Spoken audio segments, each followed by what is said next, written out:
नमस्कार, मैं हूं अखिलेश पांडे और आप देख रहे हैं सी न्यूज़ भारत। वक्त हो चुका है न्यूज़ बुलेटिन का।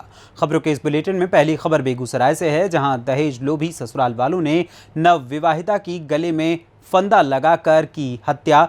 अगली खबर भी बेगूसराय से है, जहां थाने में तैनात दरोगा ने चौकीदार की पिटाई की। साथ ही अगली खबर महाराजगंज से है, जहां मोदी सरकार के 9 साल पूरे होने पर एमएलसी डॉक्टर धर्मेंद्र सिंह ने गिनाई मोदी सरकार की उपलब्धियां। और भी तमाम खबरों पर आइए विस्तार से करते हैं चर्चा। खबर बिहार के बेगूसराय से है, जहां बेगूसराय में एक बेटी को एक बार फिर दहेज दानवों का शिकार होना पड़ा है। इस मामले में ससुराल वालों पर आरोप है कि ससुराल वालों ने नवविवाहिता की गले में फंदा डालकर हत्या कर दी है। घटना के बाद से यहां ससुराल वाले फरार हो गए हैं। वहीं परिजनों ने शव को बेगूसराय के लोहिया नगर गुमटी के समीप NH 31 को जाम कर हंगामा मचाया, जिसके बाद में स्थानीय पुलिस ने किसी तरह लोगों को समझा बुझाकर जाम को खाली करवाया और तत्पश्चात परिचालन दुरुस्त हो चुका है। समस्तीपुर जिले के विभूतिपुर थाना क्षेत्र के जियानतपुर गांव की ये पूरी घटना बताई जा रही है। अब मनीषा के परिजनों की मांग है कि जल्द से जल्द आरोपी को गिरफ्तारी सहित कड़ी से कड़ी कार्यवाही दी जाए। घटना की भेले फांसरे एक मार देलके या मारल 1 लाख रुपया मांगे रे उते तिलक देलके तभी हो 1 लाख का गाड़ी देलके 55,000 नकदी देलके सब लड़की के जेवर देलके फिर भी लड़की फांसरे एक मार देलके।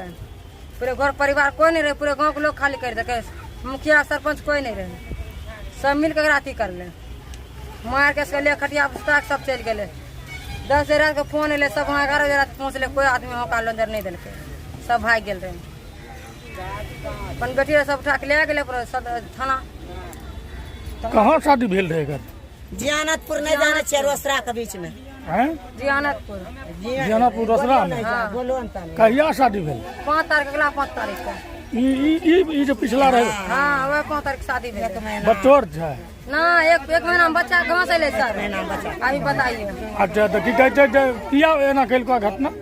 1 लाख रुपया के मांग रहे, बोले देबे तेना किए करके जब रहे। अब 1 महीना शादी होबे कर ले, पैसा देबे न करते रहे, तेना किए कर ले। के मारल के जानकारी मिल रहा? ससुर घटना की बताओ, सब एते तिलक दिलो पर हमरा बेटी के जान मार देलके हन। 1 लाख रुपया दोबारा मांगलके। 1 लाख दोबारा हम कहाँ से देबे? गच्छल नहीं रहे, वो जबरदस्ती मांगलके। जबरदस्ती मांगल, हमरा औकात नहीं रहे, हमरा बेटी के सामने में दे दे तोरा, बस तो छोड़ दे तोरा, जान किया मार देलो। पायल दलिए, हाथ में दलिए पाँची, घेंट में दलिए सिकरी, लड़का के दलिए चकती, बेटी के दलिए कान वाला 51,000 रुपया, आ गाड़ी दलिए मोटरसाइकिल, आ तय पर ऊपर से मांगे रहे 1 लाख रुपया। हम कहाँ से देवे? रान में सो माइक छिए, वो सब मिलकर शादी कर देलके। आ तकरा में की करके मार देलके, मार के खटिया पर सुता के भाग गए। अगल बगल के लोग फोन करलके, तब हम यहाँ से गेलिए। वहाँ से गेलो तो की कैल? वहाँ जाके कहलिए जो प्रशासन गेले, ताता सब भाग गए। तब की भेल? कोई नहीं मिल, लाश लेके चल गेल। लाश लेके चल गेल। ओकर बाद हियाँ की कैल? यहाँ की कहलिए कि जाए छे, जो कहबे तब पुलिस वाला करके जा। ले गेले पोस्टमार्टम। रोड जाम कैलो? हां, तो रोड जाम कर। किया रोड जाम कैलो? रोड जाम किया कर दिन साहब ले जाते तिलक दे देला के बाद ही और बेटी के मार देलके। किया मार देलके? वेल रोड जाम कैलो? हां, जब हम गाछिया नहीं रही तो कारण हमार बेटी के मार देलके। किया मार देलके? आप परिए वहां पर। बेगूसराय से सी न्यूज़ संवाददाता मोहम्मद मुमताज की रिपोर्ट। खबर बिहार के बेगूसराय से है, जहां पूर्व निर्धारित कार्यक्रम के तहत गुरुवार को एसपी ऑफिस में जनता दरबार का आयोजन किया गया, जिसमें बड़ी संख्या में फरियादी अपनी फरियाद लेकर पहुंचे। जनता दरबार के संबंध में बेगूसराय के एसपी योगेंद्र कुमार ने बताया कि बेगूसराय पुलिस ऑफिस में जनता दरबार का आयोजन किया गया है, जिसमें लोगों की फरियाद सुनी गई।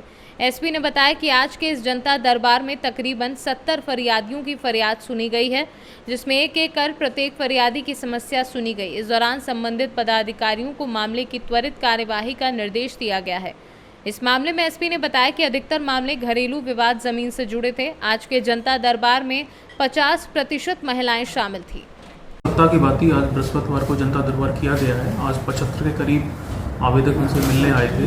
सभी की प्रॉब्लम को एक एक करके सुना है। इसमें 50% महिलाएं थी और ज़्यादातर मामले घरेलू विवाद, गांव में जो लड़ाई है ज़मीन से रिलेटेड, उनसे जुड़े हुए थे। कुछ मामले केस की इन्वेस्टिगेशन से जुड़े हुए थे और कुछ मामले गांव में जैसे दबंग परेशान कर रहा है, फसल लूट लिया, इस टाइप के भी मामले थे।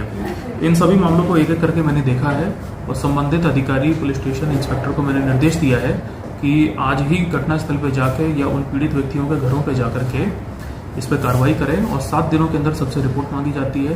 क्योंकि इसका फल अच्छा आ रहा है, लोगों में भरोसा बढ़ रहा है, इसलिए लोग हर हफ्ता आते हैं और इसकी मॉनिटरिंग हम लोग लगातार करते रहते हैं और इसमें धीरे धीरे काफ़ी क्वालिटी भी इम्प्रूव हुई है। कई मामले पारिवारिक विवाद को लेकर भी सामने आ रहे हैं, तो उसको कैसे पुलिस देख रही है? देखिए, ऐसे मामले ज़्यादातर महिलाओं की तरफ से आते हैं और इसको लेकर के सभी पुलिस स्टेशन में महिला हेल्प डेस्क स्टार्ट हो गई हैं, वो अपना काम कर रही हैं। तो ऐसे मामलों में जो महिला हेल्प डेस्क बनी है उसको हम लोग निर्देशित करते हैं कि वो पुलिस स्टेशन की गाड़ी से जाएं या कई बार वो लोग अपनी स्कूटी से भी जाती हैं। वो लोग गांव में जाती हैं, महिला के घर में जाती हैं, वहाँ परिवार वालों से बात करती हैं। तो कई बार देखा गया है कि कुछ मामले तो ऐसे ही सुलझ जाते हैं और जहाँ चाहे ससुराल पक्ष हो या कोई भी पक्ष हो, यदि वो महिला। बेगूसराय से सीनू संवाददाता मोहम्मद मुमताज की रिपोर्ट। खबर बिहार के बेगूसराय से है, जहां एक रंगबाज दरोगा को अपनी वर्दी का गुमान इस कदर सर चढ़ा कि उसने अपने ही अधीनस्थ काम करने वाले एक चौकीदार की जमकर पिटाई कर दी। इतना ही नहीं, पिटाई के बाद दरोगा ने चौकीदार को ले जाकर हाजत में बंद कर दिया। दरोगा की ये कोई पहली करतूत नहीं है, बल्कि 5 दिन पूर्व भी इस दरोगा ने एक व्यवसायी की बेवजह जमकर पिटाई कर दी थी, जिसका वीडियो वहां लगे सीसीटीवी कैमरे में कैद हो गया। वहीं इस मामले में व्यवसायी संगठन के द्वारा बखरी के डीएसपी से न्याय की गुहार लगाई गई है। जहां डीएसपी ने व्यवसायियों को न्याय दिलाने की बात कही है, वहीं दूसरी ओर बखरी थाना में पदस्थापित पीड़ित चौकीदार नंद किशोर पासवान ने एसआई राजीव कुमार पर मारपीट सहित जाति सूचक शब्द से गाली देने का आरोप लगाया है। नंद किशोर पासवान ने कहा कि जब वह रात्रि में अपनी ड्यूटी पर तैनात थे तो उसी वक्त एसआई राजीव कुमार गश्ती दल के साथ पहुंचे और उस पर शराब पीने का आरोप लगाते हुए पिटाई शुरू कर दी, जबकि नंद किशोर पासवान के अनुसार वह गर्मी की वजह से पानी पी रहा था। इतना ही नहीं, जब उनकी पिटाई से मन नहीं भरा तो नंद किशोर पासवान को ले जाकर राजीव कुमार ने थाने के हाजत में बंद कर दिया और वहीं वो घायल भी हो गए। वहीं इस मामले में एसपी योगेंद्र कुमार ने बताया है कि चौकीदार और एसआई के बीच गश्ती को लेकर विवाद हुआ था। इस विवाद के कारण एसआई और चौकीदार में मारपीट हो गई। इसी से गुस्से में आकर एसआई राजीव कुमार झा ने चौकीदार को हाजत में बंद कर दिया। उन्होंने बताया कि फिलहाल एसआई राजीव कुमार झा एवं चौकीदार नंद किशोर पासवान को सस्पेंड कर दिया गया है। हम बाजार में ड्यूटी कर रहे थे, वो आए, उसके बाद जाके हमको बुलाए, क्या नाम है, गाड़ी रोक बताए नंद किशोर पासवान। हम पानी पी रहे थे तो बोला कि दारू पी रहा है, हम कहे कि नहीं पानी पी रहे हैं। तो पानी के नाम पर बोला कि जे नहीं तू दारू पी रहा है। सलाम माधर तो दूसरा मन बढ़ गया है, इसी पर एक मारे तो कम धोखा हुआ। वहाँ से पकड़ करके यहाँ लाए, हाँ बुरी तरह मारे हम। उसके बाद समझौता हुई, हाँ हाजत में भी बना। क्या नाम है जो आपको मारा है? राजीव कुमार नाम है। मामला सामने आया है और चौकीदार आरोप लगाया कि मारपीट कर उसे हाजत में बंद किया गया। क्या ये पूरा मामला निकल कर सामने आया? ये मामला कल हम लोग के सामने आया था और मैंने तत्काल इसको संज्ञान में लेते हुए एसटीपीओ बकरी को पुलिस स्टेशन पर जाके जांच करने का निर्देश दिया था। जांच करके एसटीपीओ बकरी ने अपनी लिखित रिपोर्ट सबमिट की है, जिसमें चौकीदार को और सब इंस्पेक्टर को दोनों को दोषी पाया गया है। इसमें जांच में ये बात आई है कि रात को जो सब इंस्पेक्टर है वो रात्रि गश्ती में निकले थे और एक पर्टिकुलर जगह पे उन्होंने जो गश्ती कर रहे चौकीदारों के बारे में पूछा, तो जिस चौकीदार का इसमें नाम आया है उसने गश्ती में जाने से मना किया और उसने बहस की सब इंस्पेक्टर के साथ में, जैसा कि इसको नहीं करना चाहिए था। और इस बहस के बाद चौकीदार ने सब इंस्पेक्टर को धक्का दिया। उसके बाद सब इंस्पेक्टर ने भी चौकीदार पे हाथ उठा दिया और उसके बाद जो सब इंस्पेक्टर है उसने पुलिस की गश्ती गाड़ी में चौकीदार को वो थाने पे ले गए और उसके बाद जो सारी चीज़ हुई आपको पता है। तो देखिए, जांच में ये बात पाई गई है कि दोनों ने ही अनुशासन को तोड़ा है, दोनों ने ही जो रूल्स और प्रोटोकॉल सेट हैं उसका वायलेशन किया है। यदि किसी पुलिसकर्मी ने, चाहे वो चौकीदार हो या अधिकारी हो, अगर कोई वरीय पदाधिकारी के आदेश का उल्लंघन करता है तो सर मेरे साथ जो है घटना यह हुआ कि 9 तारीख को जो है रात में जो है शटर डाउन किए थे और कुछ मैनुअलिटी डिस्टर्ब के कारण जो है तो ताला लगाना भूल गए और जिसके कारण जो है हम लोग जो है एक सिपाही को रखे हुए हैं बहादुर, जो नेपाल का है, वो रात में पहरा देता है। तो उसने देखा तो उसने कॉल किया हमको, सर आपका शटर का ताला खुला हुआ है, आप आइए। और हम 2 लड़का से दुकान पे आए तो देखे ताला खुला हुआ था, और हम ताला लगा के जैसे ही घर जा रहे थे उसी समय जो है प्रशासन जो है गश्ती करके गाड़ी रोक के उतरे और पहरेदार से पूछा यही दुकानदार है? पहरेदार बोला जी सर यही दुकानदार है। बस वो जो है डंडा चलाना शुरू कर दिया। हम बोले सर हमसे क्या गलती हुआ आप मार रहे हैं? माधर चौक तुम गलती किया है, ये किया है, वो क्या, मतलब अशब्द भाषा में सर हमको गाली देते रहे और डंडा बरसाते रहे। हम बोले सर हमसे गलती हो गया, माफ़ कर दीजिए, ऐसा गलती नहीं होगा। तो वो कुछ भी नहीं सुने और पहरेदार ही बोले थे सर ये दुकानदार निर्दोष है, फर्स्ट घटना इनके साथ हुआ है, इनको छोड़ दीजिए सर। पर उनका भी कहना नहीं माने और पीटते रहे। बेगूसराय से सीनू संवाददाता मोहम्मद मुमताज की रिपोर्ट। आज महाराजगंज जिले के फरेंदा तहसील सभागार में बीजेपी के प्रदेश उपाध्यक्ष एवं एमएलसी डॉक्टर धर्मेंद्र सिंह ने प्रेस वार्ता करते हुए कहा कि पार्टी ने जो कहा है वो पिछले 9 सालों में करके दिखाया है। मोदी जी के नेतृत्व में देश ने पिछले 9 वर्षों में नेशन फर्स्ट के मंत्र के साथ हर क्षेत्र में अभूतपूर्व विकास किया है।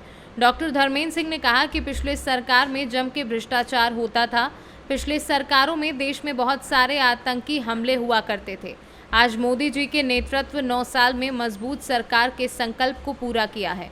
धर्मेंद्र सिंह ने कहा कि प्रधानमंत्री नरेंद्र मोदी के कुशल नेतृत्व में केंद्र की भाजपा सरकार ने बीते 9 वर्षों में राष्ट्र प्रथम की भावना के साथ देशवासियों की आशा, अभिलाषा एवं आकांक्षाओं को पूर्ण किया है। इस कार्यक्रम में मुख्य रूप से पूर्व विधायक बजरंग बहादुर सिंह, चेयरमैन आनंद नगर, विजयलक्ष्मी जायसवाल, बीजेपी नेता विवेक पांडे, अरविंद मिश्रा, सर्वदानंद मिश्रा, डब्लू सिंह, कमलेश शर्मा, आशीष जायसवाल आदि बीजेपी कार्यकर्ता मौजूद रहे। देश के यशस्वी प्रधानमंत्री नरेंद्र मोदी जी के नेतृत्व में सरकार के ऐतिहासिक 9 वर्ष पूरे हुए हैं। भारतीय जनता पार्टी पूरे देश भर में विभिन्न प्रकार के अभियान, कार्यक्रम 1 महीने तक लगातार जनता के बीच में रहकर चला रही है। उसी के तहत आज फरेंदा विधानसभा में ये पत्रकार मित्रों के साथ एक पत्रकार वार्ता है।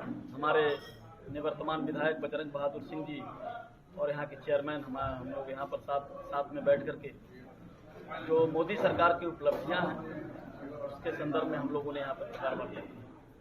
अखिलेश यादव ने कहा है कि भाजपा विपक्ष को भी दबाव दे रही है, विपक्ष का बोलने में सवाल। देखिए विपक्ष कुछ भी कहे, लेकिन 9 वर्षों में प्रधानमंत्री मोदी जी के नेतृत्व में जिस प्रकार से विकास की एक नई ऊंचाइयों को भारत ने छुआ है और जिस प्रकार से भारत एक शक्तिशाली राष्ट्र के रूप में खड़ा हुआ है। महाराजगंज से सीनू संवाददाता इजराइल खान के साथ सुनील पांडे की रिपोर्ट। सुगौली में भाजपा द्वारा विधानसभा स्तरीय संयुक्त मोर्चा सम्मेलन का आयोजन किया गया। कार्यक्रम की अध्यक्षता करते हुए भाजपा की अति पिछड़ा मोर्चा के जिलाध्यक्ष विकास शर्मा ने स्वागत भाषण किया। कार्यक्रम को संबोधित करते हुए भाजपा के पूर्व अध्यक्ष सह क्षेत्रीय सांसद डॉक्टर संजय जायसवाल ने प्रधानमंत्री नरेंद्र मोदी सरकार के 9 साल बेमिसाल का नारा देते हुए नीतीश कुमार पर हमला बोला।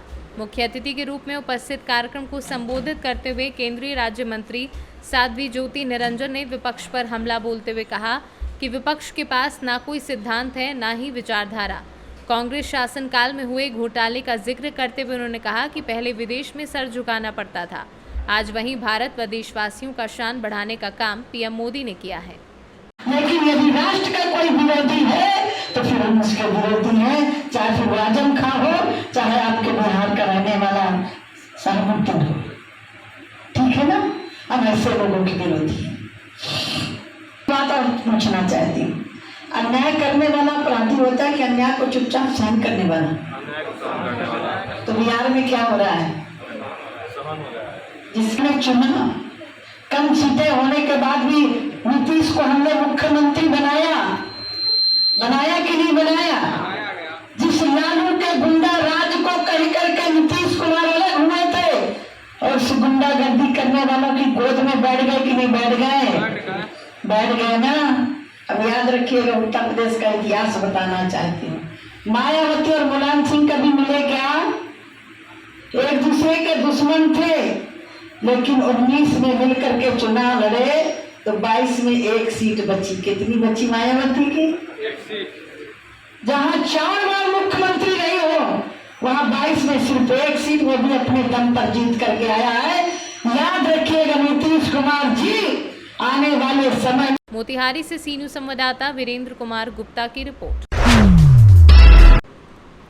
मामला उत्तर प्रदेश के बदायूं जिले के उगैती थाना क्षेत्र का है, जहां एक अजब प्रेम कहानी देखने को मिली है। इस प्रेम कहानी में प्रेमिका ने घर के सामने अपने प्रेमी को बुला लिया और अचानक ही सिंदूर से अपनी मांग भरवा ली। फिर क्या था? जो परिवार इस प्रेम कहानी के रास्ते में रोड़ा बन रहे थे, उन्होंने दोनों की धूमधाम से शादी कर दी। बदायूं के उगैती थाना क्षेत्र के गांव के युवक और युवती का लंबे समय से प्रेम प्रसंग चल रहा था। दोनों ने अपने प्यार को शादी के मुकाम तक पहुंचाने की भी कोशिश की। परिवार के सदस्य दीवार बनकर खड़े हुए थे। इसके बाद समाज एवं परिवार के बंधन को तोड़कर युवती ने प्रेमी से अपने घर के सामने बुला लिया, जहां उसने प्रेमिका की मांग में सिंदूर भर दिया। सिंदूर भरते ही शादी चर्चा का विषय बन गई। परिवार वाले भी मौके पर पहुंच गए। इसके बाद दोनों पक्षों ने धूमधाम से उसी पर शादी की तमाम रस्में पूरी करने की शुरुआत कर दी। शादी का सामान तुरंत ही बाजार से मंगाया गया। फिर शहनाई भी गूंजने लगी। हल्दी और शादी की गीतों के साथ मांगलिक कार्यक्रमों की शुरुआत हो गई। जिस घर में सब कुछ बिल्कुल सामान्य सा था, वहां शादी की तैयारियां एकदम से शुरू कर दी गई। मंगल गीत गाए जाने लगे। दोनों परिवारों में हल्दी की रस्म शुरू कर दी गई। स्वागत सत्कार के साथ वर पक्ष को खाना खिलाया गया। अचानक पहुंचे बैंड बाजे वालों ने खुशियों में चार चांद लगा दी। दोनों पक्ष के लोग बैंड बाजों की धुन पर जमकर नाचे। कैसे बना अचानक शादी का प्लान?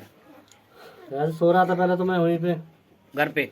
हाँ, पहले उधर जगह पड़ी है ना हमारी, वहाँ सो रहा था खाट पे। फिर मैं अपने घर आ गया ना, उस दिन रोटी खाई थी मैंने। तो मतलब पंचायत हो रही थी वहाँ पर, तो वहाँ बुलाया गया। मैं नहीं जा रहा था, सो रहा था। फिर भी तो ये कह रही थी मतलब नन्हे आएंगे तभी वहाँ पर बैठूँगा। तो ये जवाब देते रहे, मैं तो बोला नहीं। फिर इसके हाथ में था सिंदूर। ये कह रहे हाथ उठा के इसने कह दिया मैं शादी तुमसे ही करूँगा। सड़क पे ही आपने मांग में सिंदूर भर दिया? हाँ। अच्छा, आपको पता था आज आपकी शादी होने वाली है? नहीं, ये नहीं पता था। कितनी देर पहले आपको पता चला कि अब शादी होने वाली है हमारी? वहाँ तो बातचीत चल रही थी, ऐसे शादी की नहीं चल रही थी, ऐसे पूछताछ हो रही थी। जिसने सिंदूर इसके हाथ में था, मैं जिसने किया मतलब हाथ उठा कर। अच्छा, अचानक जब बदायूं से सी न्यूज संवाददाता ओमवीर सिंह राठौर की रिपोर्ट। एक फिल्म में गाना था, फिर तो ऐसा करे कमाल, सीधी कर दे सबकी जान, शोरा गंगा किनारे वाला। जी हाँ, किसी ने सच ही कहा है कि सोचने से कहाँ मिलते हैं तमन्नाओं के शहर, हौसला पाने का हो तो मिलती है मंजिल। ये लाइनें बदायूं में मोक्षदायिनी के कचला घाट पर महाआरती करने वाले विभू उपाध्याय पर सटीक बैठती हैं, जिसने नीट की परीक्षा पास की। विभू ने 720 में से 622 अंक प्राप्त किए। उनकी इस उपलब्धि से जहां एक और उनके माता पिता समेत परिजन बेहद खुश हैं, वहीं विभू इसका सीधा श्रेय मां गंगा के साथ अपने माता पिता व तत्कालीन डीएम दिनेश कुमार सिंह को देते हैं। तत्कालीन डीएम दिनेश कुमार सिंह ने 15 जनवरी साल 2019 से कचला गंगा घाट पर काशी जैसी नियमित महाआरती कराने का संकल्प लिया था। इसके लिए ब्राह्मण परिवार के विभू उपाध्याय को भी डीएम ने आरती करने वाले युवाओं में शामिल कर लिया। डीएम के कहने पर विभू के माता पिता ने पढ़ाई के साथ शाम की आरती करने की अनुमति दी।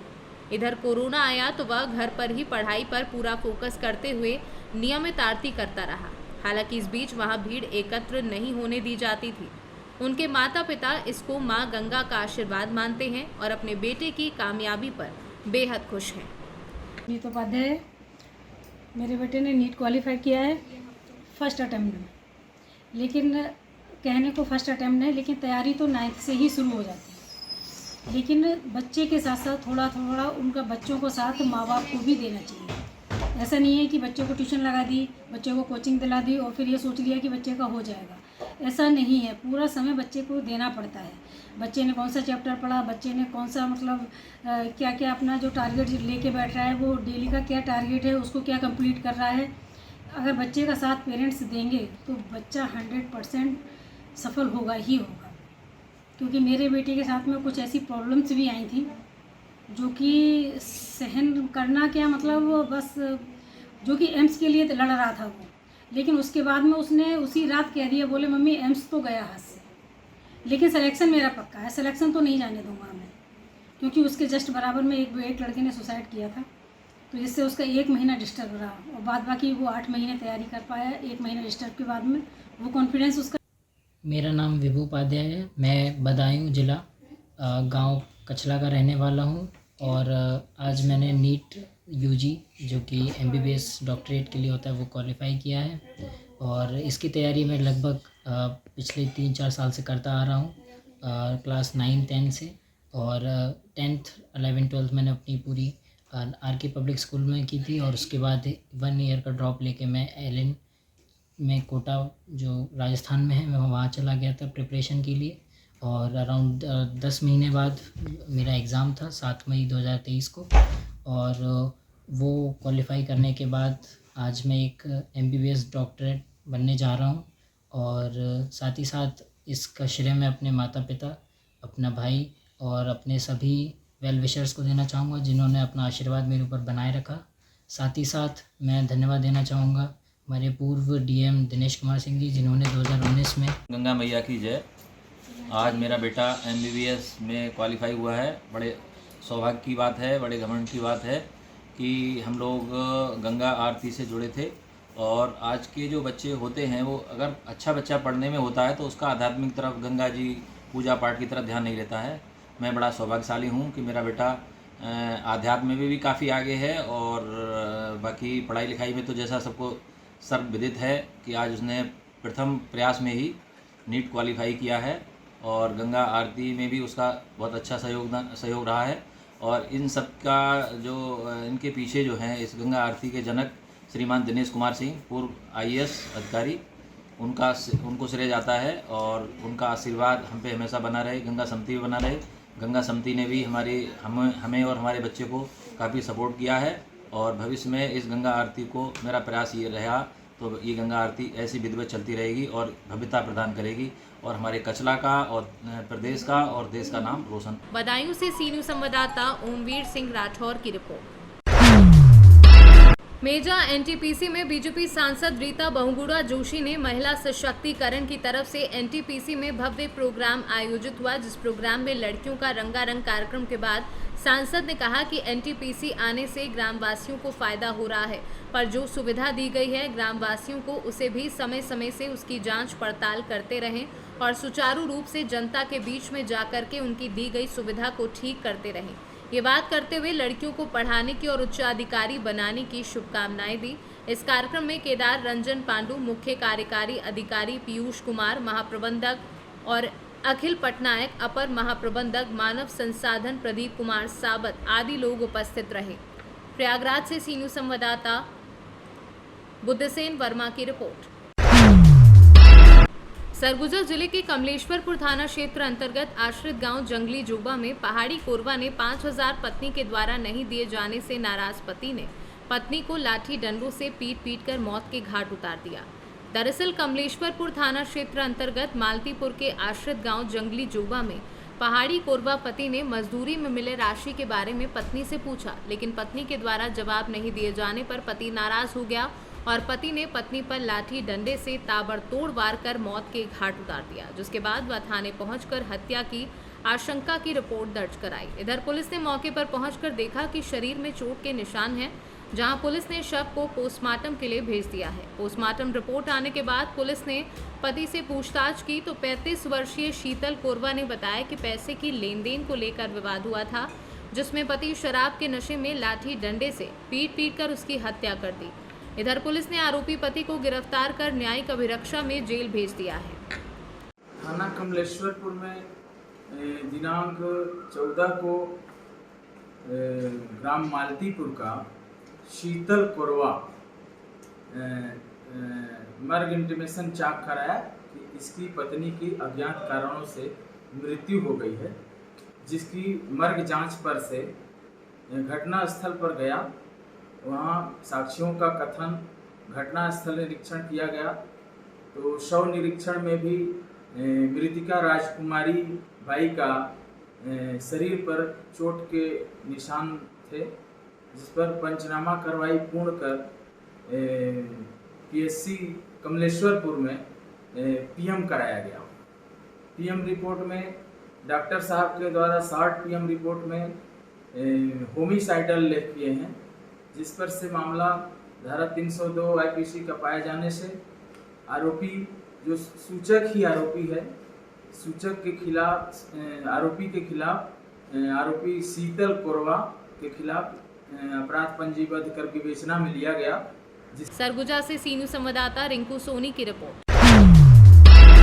अंबिकापुर शहर में प्रति मंगलवार को दुकानें बंद करने का आह्वान चैम्बर ऑफ कॉमर्स और श्रम विभाग की बैठक के बाद निर्णय लिया गया था। बावजूद इसके मंगलवार के दिन जो दुकानें खुली रहती हैं उन दुकानों में श्रम विभाग के द्वारा मनमाने तरीके से चालान काटकर पक्षपात करने का आरोप चैम्बर ऑफ कॉमर्स ने लगाया है, जिसको लेकर आज चैम्बर ऑफ कॉमर्स ने श्रम विभाग के अधिकारी को ज्ञापन सौंपकर उचित कार्यवाही करने की मांग की है। दरअसल अंबिकापुर शहर में प्रति मंगलवार को अधिकतर दुकानें बंद रहती हैं, लेकिन श्रम विभाग के द्वारा जो दुकानें मंगलवार को खुली रहती हैं उन दुकानों पर चालानी कार्यवाही की जाती है। लेकिन श्रम विभाग की मनमानी यही नहीं रुकती।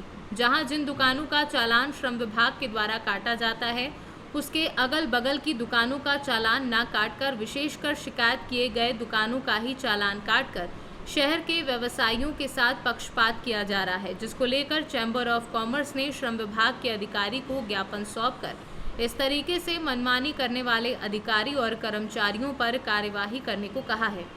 इधर श्रम विभाग के अधिकारी ने कहा है कि आपके द्वारा जो भी मांगे और शिकायतें हैं उसकी जांच की जाएगी और जांच उपरांत ही कार्यवाही के निष्कर्ष पर पहुंचा जा सकता है। देखिए, अब इस तरह की शिकायतें जो प्राप्त हुई हैं इस पर तो विवेचना करना होगा, है ना। उसके अभी व्यापारी संघ की तरफ से आए हैं और मंगलवार बंदी या साप्ताहिक बंदी के विषय में अपनी बात लोगों ने रखी है। बात सौहार्द माहौल में हुआ है और उम्मीद है कि हम इस पर किसी निश्चय पर पहुँच जाएंगे।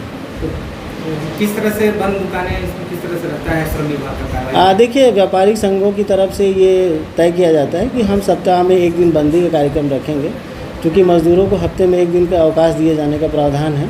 तो वो बंदी के दौरान ये चीज़ें इन्फोर्स हो जाती हैं।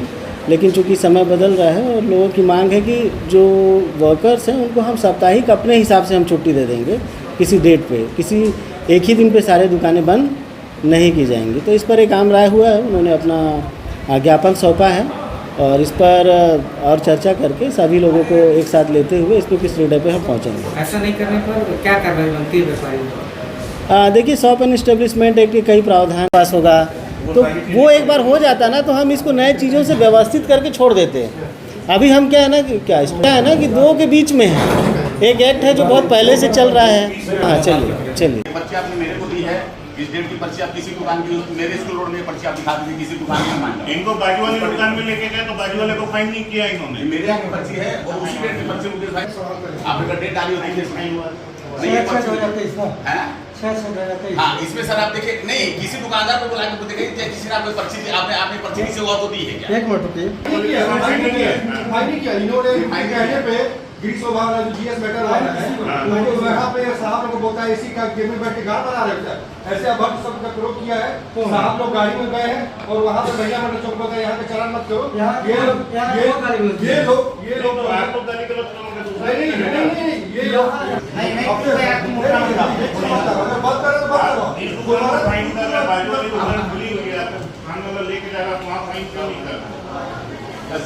एक दुकान आप चलान कर रहे हैं।